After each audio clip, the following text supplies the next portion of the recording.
Mr. Speaker, I rise today to mark Building Safety Month, to recognize the importance of building safety and to congratulate the leadership of the International Code Council that develops and publishes the model building safety and energy efficiency model codes used in the Commonwealth of Kentucky and across the country.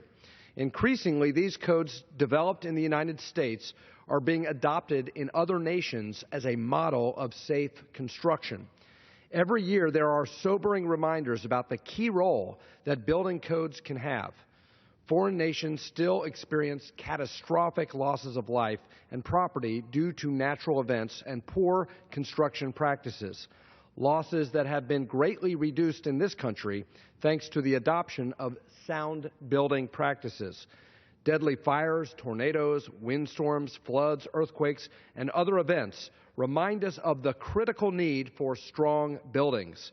As Congress discusses the need for resilience and greater energy efficiency in our communities, we are reminded in May that key elements of resilience and energy efficiency are sound building and energy codes. I want to congratulate the the ICC, which has sponsored Building Safety Month in May every year for over 30 years. The theme of this year's Building Safety Month, appropriately, is driving growth through innovation, resilience, and safety. The leadership board of the ICC, including my constituent, President Alex Olszewski, Building Inspection Supervisor for the Lexington-Fayette Urban County Government in Kentucky, will join ICC's Chief Executive Officer Dominic Sims in Washington next week to discuss the critical need to support the adoption and enforcement of current building codes to make sure Americans are safe at home, at work, at school, and at play.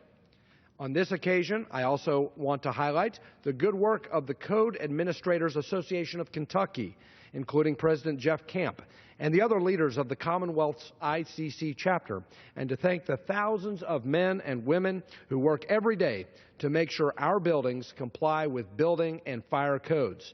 Their work, largely unseen and often unnoticed, is critical to keeping the American people safe. The model building codes adopted by ICC members from all 50 states allow every community to share the advantage of adopting building codes that are adaptable to local conditions, but at the same time incorporate the very latest research, materials, and building practices. This is achieved through a public-private partnership, saving local jurisdictions from bearing the large expense of code revision, updating, and coordination.